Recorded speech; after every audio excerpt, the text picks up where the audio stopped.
NC State coach Mark Gottfried described his team as heartbroken after Thursday's 83-80 overtime loss to St. Louis in the Midwest Regional, and there's really no other way to put it for NC State.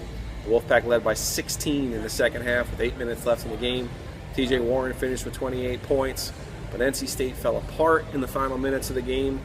Similar to their loss in Orlando 10 years ago to Vanderbilt, they just couldn't close out the fifth-seeded Billikens, a senior, veteran-tested team. They start 5 seniors, 2 of them. Rob Lowe scores 22 points. The big man was firing from 3, and then Jordair Jett, the Atlantic 10 Player of the Year, ended up with 18 points, 17 after the first half. And really, for NC State, they tried to put a happy face on it at the end, amidst all the tears at the end of the game, but there's such disappointment right now that really, the way Godfrey described it, heartbroken. And he also said they let one slip away, which they did. After they had a 10-point lead in the final 3 minutes, St. Louis started to foul. NC State goes to the foul line, a strategy that NC State used, if you remember, in 1983, all the way to the national title. St. Louis dares them to beat them from the foul line, and NC State can't do it. The Wolfpack goes 8 of 18 from the foul line to close the game. Jett scores with 18 seconds left in regulation to tie the game. He misses a free throw. NC State gets a late chance. And then Tyler Lewis's shot from near the foul line bounces in, bounces out. They go to overtime. State falls behind by 5 in overtime, makes a late rally.